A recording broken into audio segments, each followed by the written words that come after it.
Ma'asyiral muslimin yang dimuliakan Allah Subhanahu wa taala. Ibadah kurban adalah ibadah yang sangat mulia yang diperintahkan Allah Subhanahu wa taala. Saking istimewanya ibadah kurban ini sampai Allah Subhanahu wa taala menyebut satu nafas dengan perintah salat. Sebagaimana Allah Subhanahu wa taala mengatakan fasalli li rabbika wanhar. Salatlah untuk Rabbmu dan berkurbanlah. Qul inna salati wa nusuki wa mahyaya wa mamati lillahi rabbil alamin. Katakan sesungguhnya salatku dan kurbanku serta hidup dan matiku kuserahkan kepada Allah Subhanahu wa taala. Syekhul Islam Ibnu Taimiyah rahimahullahu taala ketika memberikan catatan kenapa Allah Subhanahu wa taala iringkan dan disebut satu nafas antara perintah salat dan kurban. Beliau mengatakan karena kalau kita bicara tentang ibadah badan, maka tidak ada yang lebih istimewa melebihi salat. Tapi kalau bicara soal ibadah harta, maka tidak ada yang lebih mulia dibandingkan kurban pada waktunya.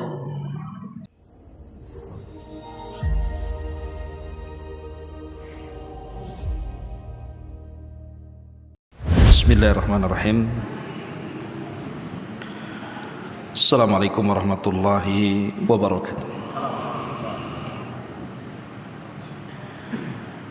Alhamdulillah wassalatu wassalamu ala rasulillah wa ala alihi wa sahbihi wa mawalah wa la hawla wa la quwata illa billahi wa ba'du. Alhamdulillah, segala puja dan puja hanya milik Allah Subhanahu wa ta'ala. Salawat dan juga salam kita hadiahkan kepada Rasul kita Nabi besar Muhammad sallallahu alaihi wa ala alihi wasallam. Ma'asyiral muslimin yang dimuliakan Allah Subhanahu wa taala. Karena sebentar lagi kita akan menghadapi ibadah kurban, maka malam ini kita akan fokuskan pembahasan seputar ibadah kurban. Ma'asyiral muslimin yang dimuliakan Allah Subhanahu wa taala. Ibadah kurban adalah ibadah yang sangat mulia yang diperintahkan Allah Subhanahu wa taala. Saking istimewanya ibadah kurban ini sampai Allah Subhanahu wa taala menyebut satu nafas dengan perintah salat. Sebagaimana Allah Subhanahu wa taala mengatakan fasalli li rabbika wanhar. Salatlah untuk Rabbmu dan berkurbanlah. Qul inna salati wa nusuki wa mahyaya wa mamati lillahi rabbil alamin. Katakan sesungguhnya salatku dan kurbanku serta hidup dan matiku kuserahkan kepada Allah Subhanahu wa taala. Syekhul Islam Ibnu Taimiyah rahimahullahu taala ketika memberikan catatan kenapa Allah Subhanahu wa taala iringkan dan disebut satu nafas antara perintah salat dan kurban. Beliau mengatakan karena kalau kita bicara tentang ibadah badan, maka tidak ada yang lebih istimewa melebihi salat. Tapi kalau bicara soal ibadah harta, maka tidak ada yang lebih mulia dibandingkan kurban pada waktunya. Itulah yang menjadikan kemudian ibadah kurban ini disebut satu nafas dengan perintah salat. Ma'asyiral muslimin yang dimuliakan Allah Subhanahu wa taala, kita akan urut pembahasannya mulai dari sejarah dulu, kemudian masuk kepada hukum-hukum seputar kurban. Kita tahu bahwa kurban itu adalah sunnatu Nabiyillah Ibrahim, sunnah Nabi Allah Ibrahim alaihi salatu wassalam. Sebagaimana dalam sebuah hadis, walaupun hadis ini dilemahkan oleh para ulama, ketika ada seorang sahabat mengatakan, ya Rasulullah, kalau memang kurban ini adalah sunnahnya Ibrahim, kemudian kita mengamalkannya, apa yang kita akan dapati? Maka Nabi SAW mengatakan, setiap satu helai dari bulu domba itu satu kebaikan. Artinya bahwa walaupun hadis ini lemah, tapi syahidnya adalah sahabat bertanya kepada Nabi SAW soal ibadah kurban. Bukankah ibadah kurban ini sunnahnya Ibrahim? Menunjukkan bahwa kurban ini bukan ibadah satu-satunya dalam Islam, tidak. Tapi sebelumnya sudah ada ibadah kurban ini. Bahkan jauh sebelum Ibrahim alaihi salatu wasallam sudah ada kurban. Allah Subhanahu wa taala berfirman ketika bicara soal dua putra Nabi Allah Adam alaihi salatu wasallam, "Watlu alaihim naba abnai Adam bil haqq idh qarraba qurbanan fatuqabbala min ahadihima wa lam yutaqabbal min al-akhar qala la aqtulannak qala innama yataqabbalu Allahu minal muttaqin." Bacakan kepada mereka wahai Muhammad tentang kisah dua putra Adam, maksudnya Qabil dan Habil. Ketika kedua manusia ini berkorban, tapi Allah Subhanahu wa taala terima salah satunya dan Allah tolak yang lainnya. Kemudian yang ditolak maksudnya korbannya Habil. Habil pun sakit hati dan mengatakan, saya akan bunuh kamu. Maka Qabil mengatakan, Allah hanya menerima dari korbannya orang-orang yang bertakwa. Dari sini kita tahu bahwa ibadah kurban sudah ada sejak zaman Nabi Adam. Ma'asyiral muslimin yang dimuliakan Allah Subhanahu wa taala. Kemudian juga, tapi yang masyhur kalau kita bicara soal kisah kurban, pasti adalah kisah tentang penyembelihan Ibrahim terhadap putranya Ismail. Kita tahu bahwa kalau kita melihat sejarah, Nabi Allah Ibrahim alaihi salatu wassalam hijrah ataupun safar dari Palestina ke Mekah itu berdasarkan nas Qur'annya dan juga hadis Nabi SAW yang sahih itu 4 kali. Jadi Ibrahim itu berziarah dari Palestina ke Mekah itu 4 kali. Ya bisa lebih daripada 4. Saya hanya menukilkan yang warid saja, ada nasnya. Yang pertama, saat Ibrahim alaihi salatu wassalam mengantarkan Hajar dan juga putranya Ismail yang ketika itu masih kecil, dibawalah oleh Ibrahim dua manusia mulia ini dari Palestina menuju Mekah dan diletakkan begitu saja di sebuah lembah yang tidak ada makanan, tidak ada minuman, kering kelontang, bahkan tidak ada manusia lewat pun di situ. Bahasa Quran itu biwadin ghairi di zara'in inda baitikal muharram, diletakkan di sebuah lembah tanpa ada tanaman sama sekali. Lah Ibrahim kemudian meletakkan Hajar dan Ismail di tempat itu. Ini ziarah pertama Ibrahim dari Palestina ke Mekah. Ziarah yang kedua, ketika Ismail sudah berusia belasan tahun, maka Ibrahim alaihi salatu wassalam ingin mengunjungi putranya dan juga istrinya Hajar yang ada di Mekah. Berangkatlah Ibrahim dari Palestina menuju Mekah. Di tengah jalan Ibrahim bermimpi. Dalam mimpinya dia menyembelih putranya. Sehingga ketika kemudian sampai saja di Mekah dan berjumpa dengan keluarganya yang ada di Mekah, Hajar dan juga Ismail, maka Ibrahim pun memanggil Ismail kemudian mendialogkan mimpinya dan mengatakan, ya bunai inni ara fil manami anni adbahuka fanzur madza tara. wahai anakku, ayahmu bermimpi. Dalam mimpi ayahmu ini, ayahmu menyembelih dirimu. Macam mana pendapatmu? Maka karena Ismail adalah putra Hajar, wanita yang paling tawakal satu dunia ini, dia hanya mengatakan, ya abatif al-ma tu'mar satajiduni insyaallahu minas sabirin. Wahai ayahku, lakukan sajalah. Kalau ini sudah perintah Allah, insyaallah engkau akan mendapati aku termasuk hamba Allah yang sabar. Akhirnya Ibrahim pun kemudian mengambil pisau dan betul-betul menyembelih Ismail dari tengkuknya. Tapi Allah Subhanahu wa taala kemudian buat tumpul pisau itu. Ada mujizat di sini. Padahal Ibrahim sudah berusaha mengiris tengkuk Ismail, tetapi pisau itu tidak melukai Ismail sama sekali. Tiba-tiba kemudian dari langit Allah Subhanahu wa taala berseru dan mengatakan, qad saddaqtar ru'ya, engkau sudah membenarkan mimpimu wahai Ibrahim. Kemudian di ujung ayat Allah mengatakan, wa fadainahu bidzibhin azim wa taraknahu lil akhirin. Maka kami ganti Ismail dengan kambing yang sangat besar, dan cerita ini akan terus diceritakan bagi orang-orang yang setelahnya.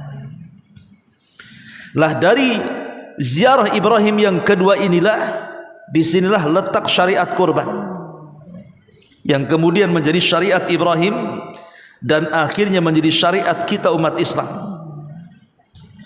Kemudian yang ketiga, ziarah Ibrahim alaihi salatu wasalam setelah kematian Hajar. Hajar meninggal dunia, Ismail pun sudah dewasa. Kemudian Ismail menikah dengan wanita dari wanita-wanita Jurhum. Maka Ibrahim pun ingin melihat menantunya kayak apa. Ketika kemudian berangkat Ibrahim dari Palestina ke Mekah, kemudian bertamu ke rumah Ismail, Ismail tidak ada, yang ada istrinya. Kemudian Ibrahim bertanya soal kehidupannya. Rupanya wanita ini sangat buruk akhlaknya. Dia mencela kehidupannya dengan Ismail. Dari sini kemudian Ibrahim mengatakan kepada istri Ismail, sampaikan kepada suamimu kalau datang, ghayyir atabatababik, ganti tu tangga rumah menuju rumah depanmu. Kemudian Ibrahim pun pergi. Selang beberapa waktu Ismail datang. Kemudian istrinya kemudian mengatakan, wahai suamiku, barusan ada orang tua datang, kemudian berpesan kepadamu, ghayyir atabatababik, gantilah tangga menuju depan rumahmu. Kemudian Ismail mengatakan, macam mana cirinya? Maka istrinya menceritakan cirinya begini, begini, begini. Maka Ismail mengatakan, celaka engkau itu ayahku, dan pesannya menyuruh aku untuk menceraikan kamu. Maka diceraikanlah oleh Ismail istrinya. Kemudian Ibrahim pun pulang. Lah setelah beberapa waktu dia mendengar lagi Ismail menikah lagi, tapi dengan istri yang kedua yang sangat soleh, istri daripada wanita putra dari pembesar Jurhum. Maka menikahlah kemudian Ismail dengan istri keduanya, dan istri keduanya soleh. Kemudian Ibrahim datang lagi mengetes. Istri keduanya memang betul-betul soleha, zuhud, qanaah dan begitu seterusnya. Bahkan Ibrahim mendoakan makanan dan minuman yang disuguhkan kepadanya. Ma'asyiral muslimin yang dimuliakan Allah Subhanahu wa taala. Lah, inilah ziarah Ibrahim yang ketiga. Dan ini tercantum di dalam Sahihaini Bukhari Muslim. Kemudian yang keempat, yang terakhir adalah ziarah Ibrahim ketika hendak membangun Ka'bah. Jadi Ibrahim kemudian safar lagi dari Palestina menuju Mekah. Kemudian Ismail kan sudah dewasa, sudah menikah pun. Maka Ibrahim mengatakan kepada Ismail, wahai Ismail, ayahmu diperintahkan Allah untuk membangun Baitullah. Akhirnya kemudian Ismail pun mengatakan, iya saya siap bantu wahai ayahku. Maka Ibrahim pun kemudian membangun Ka'bah, dibantu oleh Ismail. Dan setiap kelelahan Ibrahim pun berdiri satu batu, kemudian memandang hasil bangunannya. Lah karena sering berdiri di batu itu, akhirnya kakinya ngecap di batu itu. Lah batu itulah yang kemudian dikenal dalam sejarah sebagai Hijr atau sebagai Maqam Ibrahim. Dan Maqam Ibrahim tidak jauh dari Ka'bah tuh.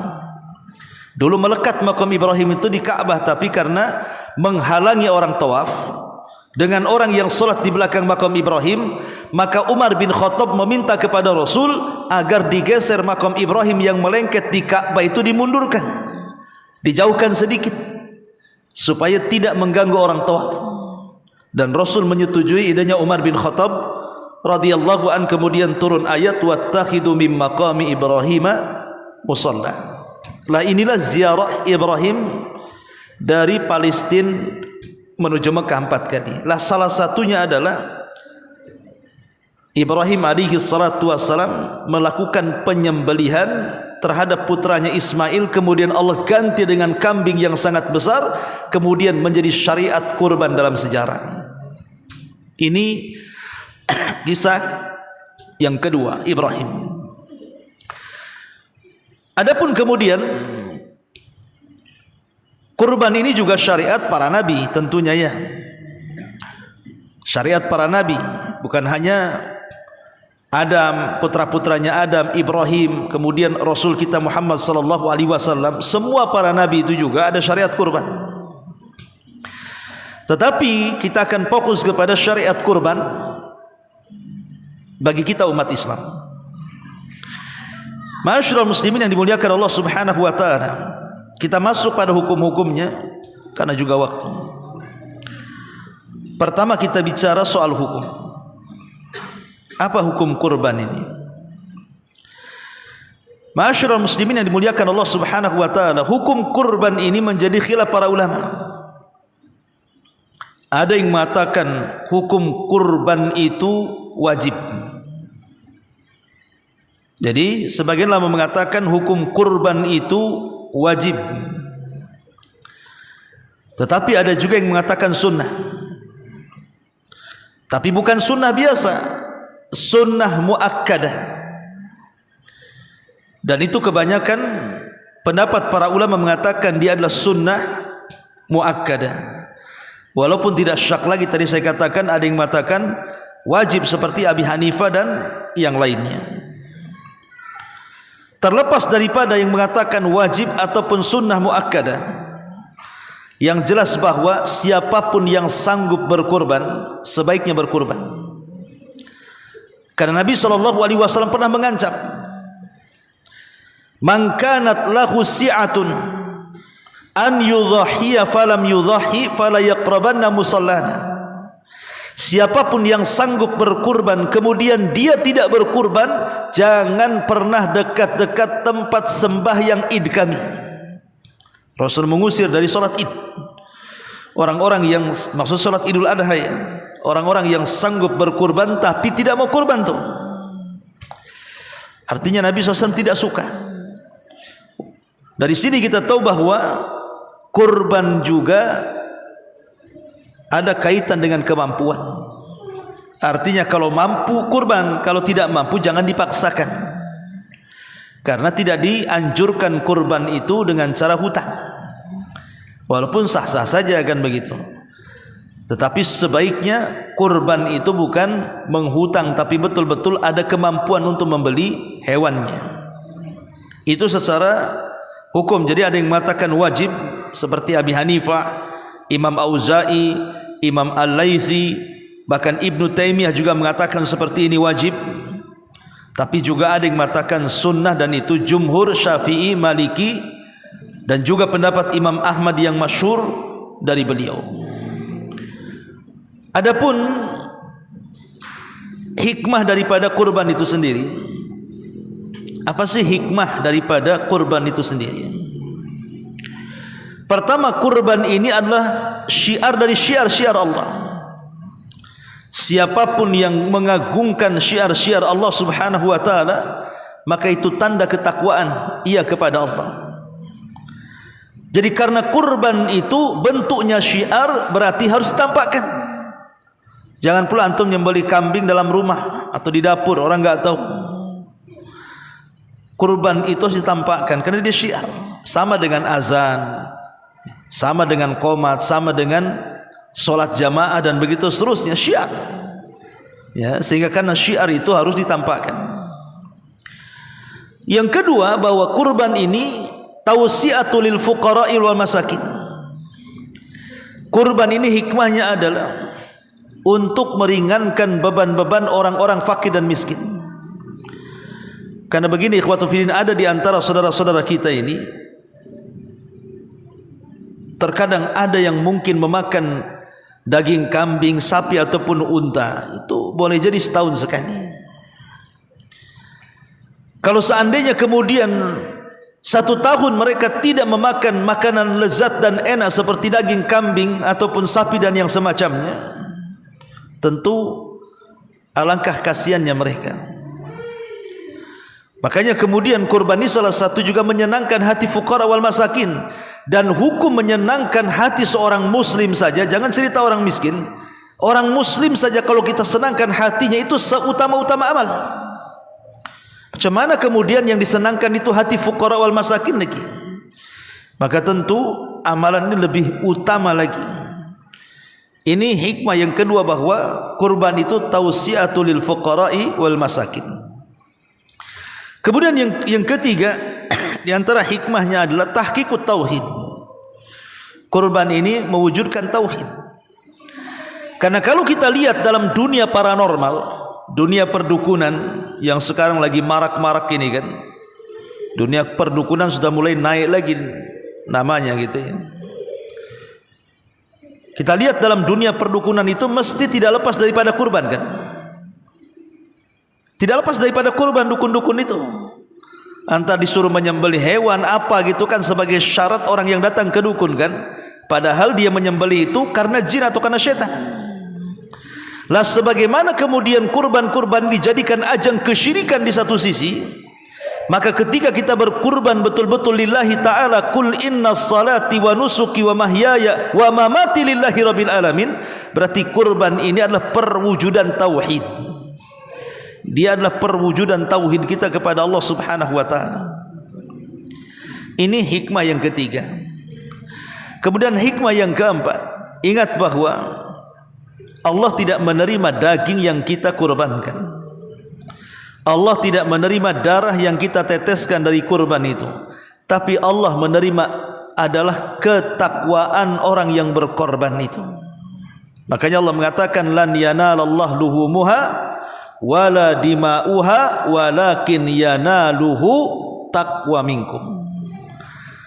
Tidak akan sampai darah kurban, tidak akan sampai daging kurban. Yang sampai kepada Allah adalah ketakwaan kita kepadanya. Dari sini dihajatkan dalam kurban itu adalah keikhlasan. Ini diantara hikmahnya dan tentu banyak lagi. Taib, kita masuk pada syarat-syaratnya. Apa sih syarat-syarat daripada kurban ini? Ma'asyiral muslimin yang dimuliakan Allah Subhanahu wa taala, bicara sedikit soal syarat-syarat kurban ini. Ulama mengatakan bahwa ada beberapa hal yang harus antum pahami tentang seputar syarat kurban ini. Yang pertama, bicara soal usia kurban. Kemudian yang kedua, bicara soal waktu kurban.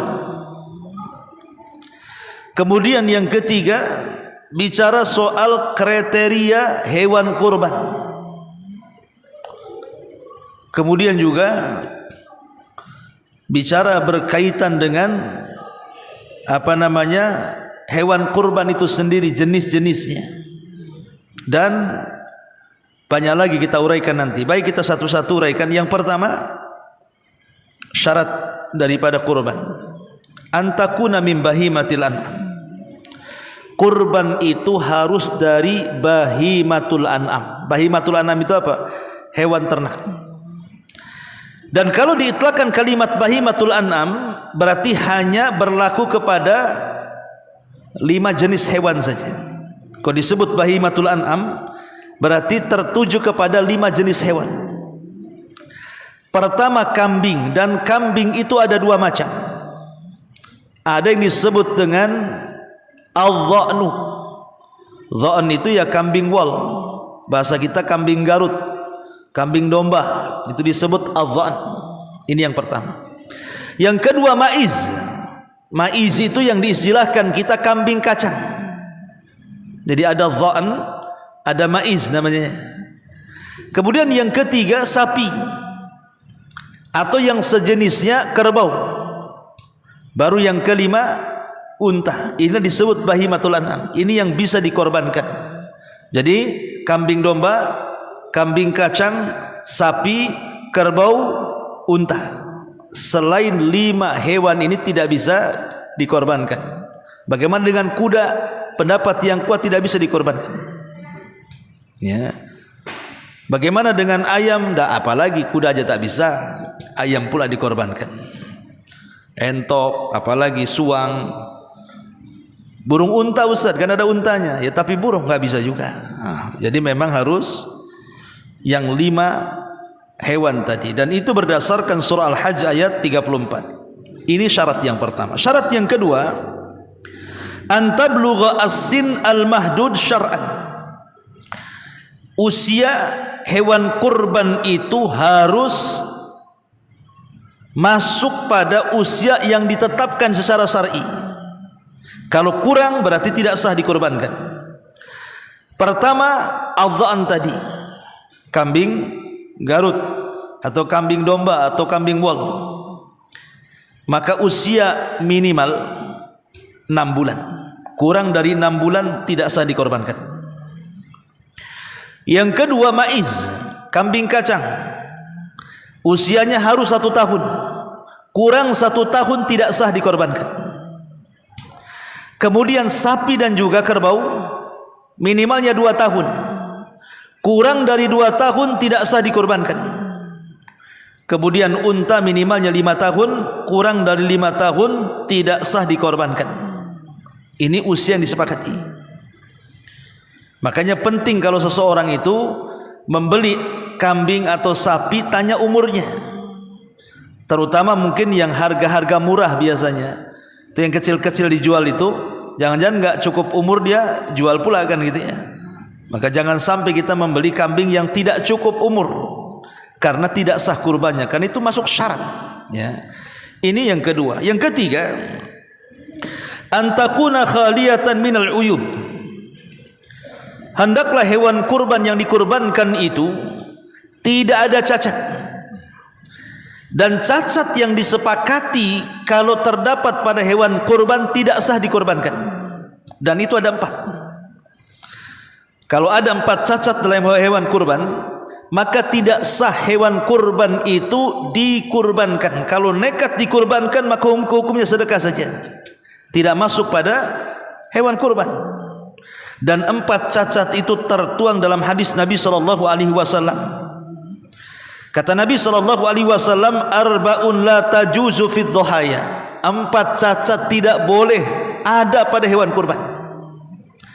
Pertama, al-arja al-bayyin arajuha.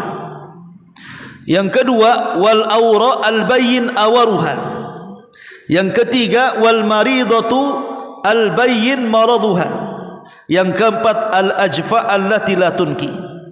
Pertama kata Rasul, al-arja. Arja itu artinya yang pincang, dan jelas pincangnya. Kan ada kambing itu karena saking gemuknya dia malas jalan. Itu bukan pincang, karena obesitas namanya ya. Kegemukan, malas jalan dia. Makanya kalau beli hewan kurban suruh jalan hewannya, takut kemudian pincang. Kalau sampai kemudian hewan itu pincang, tidak sah dikurbankan dengan pincang yang jelas ya. Ini yang pertama. Yang kedua, al-aura. Aura itu artinya buta sebelah. Mungkin sebelah kirinya buta, sebelah kanannya melihat atau sebaliknya. Itu disebut al-aura, dan jelas butanya. Kemudian yang ketiga, sakit, dan jelas sakitnya, mungkin murung saja, banyak pikiran mungkin dia mau disembeli, tak mau makan. Yang lain semangat lari sana, dia murung saja. Ini sakit kambing ini. Maka kalau jelas-jelas sakit tidak boleh dikurbankan. Atau yang keempat, kurus kambingnya, sehingga sudah tidak bersumsum lagi, mungkin karena terlalu tua atau mungkin karena kurang makan. Maka kalau ada pada hewan kurban 4 perkara ini tidak sah dikurbankan, karena kurban itu kan hadiah kita kepada Allah.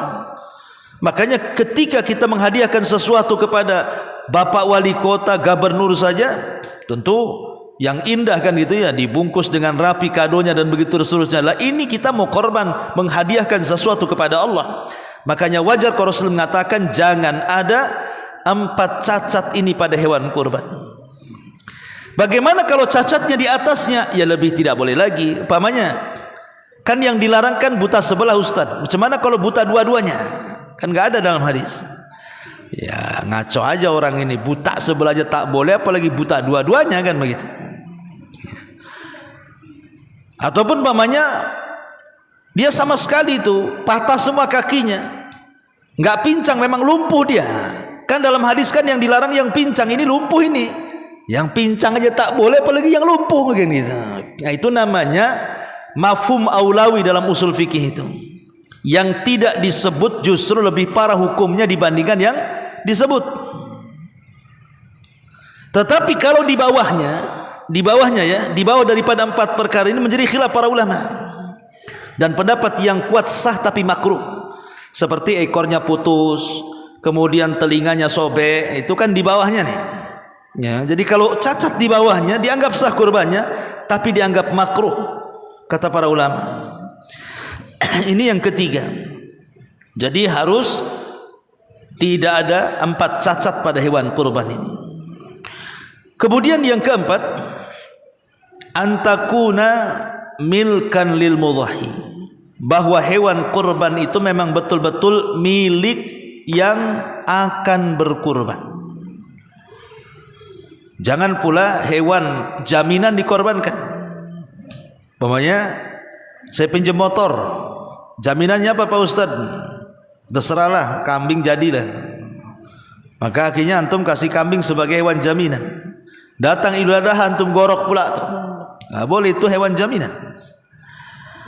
Ya, ataupun hewan ghasab atau hewan titipan, apalagi sampai curian, maka tidak boleh. Tidak sah kurbannya. Jadi betul-betul kita beli hewan kurban itu dengan uang yang halal dari diri kita, kemudian menjadi milik kita, maka itu baru betul hewan kurban. Ini yang keempat. Yang kelima, alla yata'allaq biha haqqun li ghairihi, hendaklah hewan kurban itu tidak ada kaitan dengan milik orang lain atau tanggungan orang lain, kecuali kalau dia hanya taukil saja, wakil. Umpamanya kayak kita lah panitia di masjid ini, ada orang datang dari jauh nitip hewan kurban, berarti kita ini kedudukannya sebagai wakil daripada orang yang berkurban. Nah, itu boleh. Ini yang kelima, syarat yang kelima. Syarat yang keenam, an yudhahiya biha fil waqtil mahdud syar'an, hendaklah ketika menyembelih hewan kurban jelas waktunya. Kapan waktunya? Ba'da salatil id yauman nahri, setelah salat id hari Idul Adha. Berarti kalau disembelih sebelum salat karena tergesa-gesa lapar ingin nyate, akhirnya disembelih sebelum salat, berarti tidak sah dan dianggap hewan sedekah. Tapi kalau disembelih setelah salat id, maka dianggap kurban. Kata Nabi SAW, man dzabaha qabla salati fa innama huwa lahmun qaddamahu li ahlihi wa laysa minan nusuki fi syai'in. Barang siapa yang menyembelih sebelum salat, itu hanya daging biasa yang akan diberikan kepada keluarganya dan bukan bagian daripada korban sama sekali. Berarti kurban itu dilakukan setelah salat id. Ya. Ma'asyiral muslimin yang dimuliakan Allah Subhanahu wa taala. Adapun hukum-hukum yang lain dari kurban ini tentang pembagian hewan kurban. Memang tidak ada nas yang jelas tentang masalah pembagian hewan kurban ini. Cuman Al-Quran atau hadis Nabi SAW mengisyaratkan bahwa pembagian hewan kurban itu ada yang mengatakan dibagi 2, ada yang mengatakan dibagi 3. Maksudnya dibagi dua itu, yang separuh untuk korbaner, yang separuhnya disedekahkan. Tapi sebagian ulama mengatakan dibagi tiga, maksudnya sepertiga bagi korbaner, sepertiga kemudian dihadiahkan, dan sepertiga disedekahkan. Dan itu berdasarkan hadis Nabi SAW, kulu waddakhiru watasaddaqu, makanlah, kemudian simpanlah, kemudian sedekahkanlah. Dan ini pendapat kebanyakan para ulama bahwa korban itu dibagi tiga. Makanya antum yang menjadi panitia-panitia kurban, kalau ada orang yang kurban ke sini atau di tempat manapun, maka bagian korbanan itu mendapatkan sepertiga dari hewan kurbannya. Jadi sisihkan sepertiga dari hewan kurban, itulah hak korban. Itu maksudnya sekali lagi pembagian ini bukan secara mutlak, tidak. Karena memang tidak ada nas yang tetap, ya kan, ini hanya ijtihad ulama. Artinya seandainya pun dibagi dua tidak ada masalah, atau seandainya tidak dibagi pun tidak ada masalah. Contoh umpamanya antum menyerahkan kambing ke Masjid Darul Ilmi, tolong ya kambing saya potong kuliti, nanti kambingnya setelah dipotong-potong bawa ke rumah semua. Boleh? Boleh, nggak ada masalah. Masalahnya antum mau nggak? Kan itu kembali kepada kemauan orang. Enak kali saya suruh kerjakan itu, nggak ada pembagian kan. Nah, tapi kan soal pembagian ini tidak ada nasnya masalahnya. Tidak ada nasnya, cuma Rasul mengatakan makan, simpan, sedekahkan. Dan begitu bahasanya. Dan Allah juga mengatakan wa kulu minha wa at'imul qani al mu'tar, makanlah hewan kurbanmu dan bagi-bagilah kepada siapa yang berhajat dengan hewan kurbanmu itu. Ma'asyiral muslimin yang dimuliakan Allah Subhanahu wa taala. Adapun tentang hukum satu kambing, apakah kemudian untuk satu orang ataukah boleh diniatkan untuk satu keluarga? Nabi SAW bersabda, anna ala ahli kulli baitin fi kulli amin udhiyatun, bahwa setiap keluarga pada setiap tahun dia harus mengeluarkan satu kurban. Kemudian tapi hadis ini dilemahkan para ulama, tapi ada hadis yang memperkuat hadis ini, di mana kebiasaan para sahabat Nabi SAW ketika mereka berkorban, maka mereka berkorban untuk dirinya plus diniatkan untuk keluarganya. Artinya boleh satu kambing diniatkan untuk satu keluarga, bahkan boleh disyirikatkan bukan hanya kepada orang yang hidup, kepada orang mati pun boleh.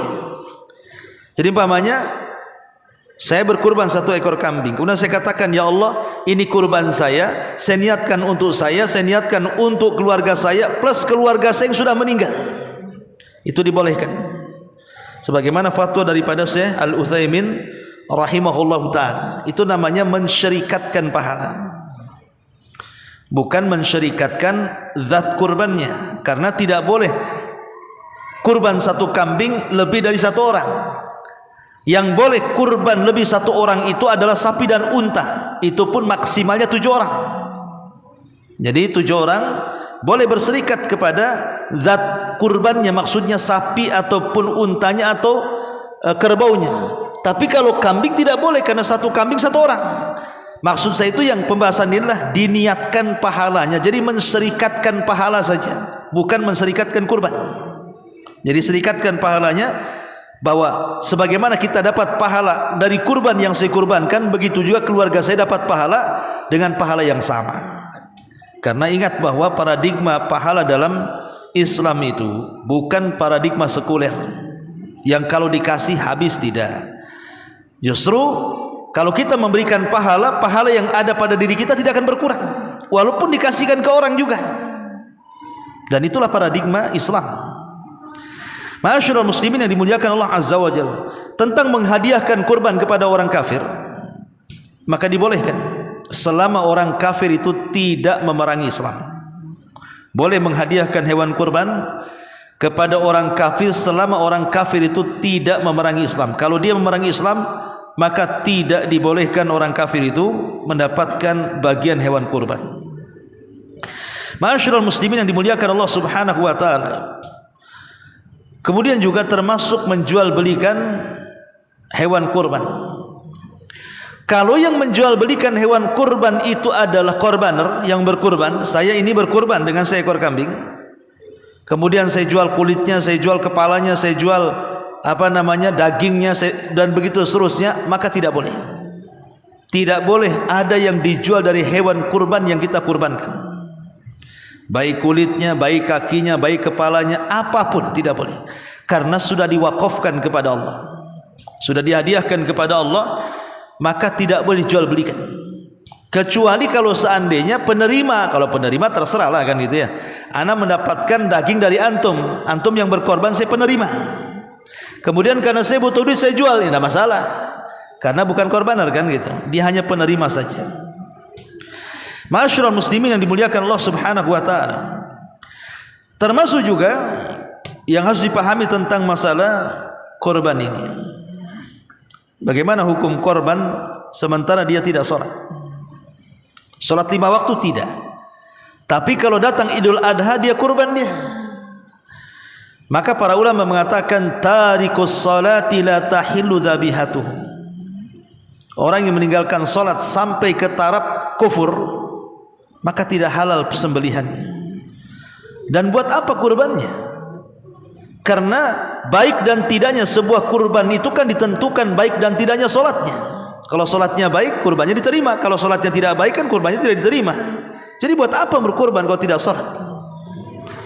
Makanya solat itu sebagai penentu semua amalan yang kita lakukan dari amalan-amalan ibadah. Ma'asyiral muslimin yang dimuliakan Allah Subhanahu wa taala. Kemudian juga berkaitan dengan kurban juga. Sekarang kalau seandainya kita menyembelih kambing itu, kita sudah beli nih kambing itu, tahu-tahu lepas kambingnya. Kayak cerita di mana tuh, di Tiban Kampung deh, yang sapinya lepas masuk hutan kemudian hilang gak ketemu tuh. Gimana hukumnya? Bagaimana kalau seandainya setelah Idul Adha kemudian ketemu? Jadi ketemunya itu setelah lewat Idul Adha. Kambing yang lepasnya tahu pulang sendiri. Oh, tahu pula dia. Atau mamanya sapi yang lepas ketangkap kemudian dipulangkan. Masalahnya sudah lewat hari tasyrik. Karena kan waktu penyembelihan itu kan cuma 4 hari saja. Dimulai dari tanggal 10, 11, 12, 13. Tanggal 14-nya pulang pula si kambing ini. Apakah harus sembelih? Ya. Maka para ulama mengatakan ada 2 pendapat. Ada yang mengatakan langsung sembelih, ada yang mengatakan tidak, karena dia di luar waktu penyembelihan sehingga kambing itu harus dirawat kembali nunggu tahun depan. Kalau sudah nanti tahun depan masuk pada Idul Adha baru disembelih. Kenapa? Sebab kalau disembelih di luar waktunya, ibaratnya antum sholat di luar waktu kan begitu, maka dianggap tidak sah. Walaupun ada sebagian mengatakan boleh langsung disembelih.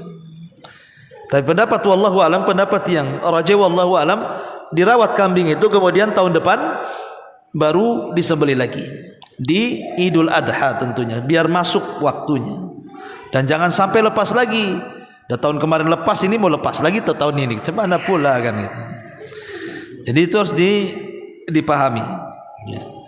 Ma'asyiral muslimin yang dimuliakan Allah Subhanahu wa taala. Bagaimana hukum menyembelih hewan kurban di malam hari? Maka ulama mengatakan tidak ada hukumnya, boleh-boleh saja. Tapi sebaiknya menyembelih itu di siang hari karena dia bagian syiar. Kalau malam hari kan enggak nampak, enggak syiarnya enggak nampak gitu ya. Tapi kalau secara hukum boleh ya boleh, enggak ada masalah. Tidak ada masalah. Cuman sebaiknya disembelih di siang hari. Wallahu a'lam bishawab. Ini diantara hukum singkat saja seputar hukum-hukum kurban. Tapi sampai di sini, ada yang bertanya silakan sebelum kita. Panitia apakah boleh menerima hewan daging? Panitia, apakah panitia boleh menerima hewan kurban? Boleh-boleh saja, tidak ada masalah. Apakah panitia bagian daripada jazar tukang jagal? Bukan. Tukang jagal itu ya tukang sembelih. Yang nyembelih itu Itu disebut jazar, tidak boleh. Yang tidak boleh dapat upah. Ya, upahnya dari kita, dari uang. Kalau dia mensyaratkan saya sembelih kambingmu tapi kepalanya untukku, maka jangan dikasih. Karena Ali radhiyallahu an pernah diserahi oleh Nabi SAW 30 unta, sisa daripada kurban Nabi, hadyu Nabi. Jadi ketika Rasul itu haji, kan menyembelih kurban, dalam bahasa haji itu disebut hadyu. Itu 100 ekor unta. Nabi menyembelih 70, sisanya disuruh Ali 30. Kemudian Rasul berpesan kepada Ali, jangan kau kasih upah al-jazar. Jazar itu yang menyembelih, tetapi kasih upahlah dari uangmu sendiri. Dari sini ada hukum tidak boleh memberikan upah tukang jagal. Tapi apakah kemudian panitia dimasukkan tukang jagal? Ya tidaklah, panitia bukan tukang jagal. Ya karena kita tahu bahwa kalau sudah jadi panitia itu kan ada yang ngeresekin, ada yang motong daging, ada yang ngiloin, kan itu kan. Ya kan? Ini apakah termasuk tukang jagal? Tidak, yang jazar itu yang nyembelih itu. Dia boleh dapat upah, maksudnya tidak boleh dapat upah itu dari hewan korbannya, kecuali mungkin dia orang miskin, ya, atau mungkin dapat bagian dari orang yang korban ingin memberi sesuatu tapi bukan sebagai upah, ya jatah dia, bukan sebagai upah ya. Ya jatah, dia dapat jatah lah sebagai hadiah dari korbaner atau sedekah dari korbaner karena dia orang susah, tidak ada masalah. Apalagi kemudian kalau panitia-panitia umumnya biasanya di masjid-masjid itu dia menjadi taukil, dia wakil daripada korbaner biasanya. Karena kan dia nitipkan hewan, suruh nyembelih, kemudian dia kasih upah sama kita kan. Kemudian kita garap, ya kan? Wallahu a'lam. Ya.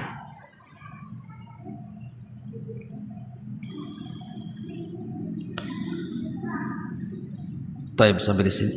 Subhanakallahumma bihamdika asyhadu an la ilaha illa anta astaghfiruka wa atubu ilaik. Allahu ta'ala alam. Assalamualaikum warahmatullahi wabarakatuh.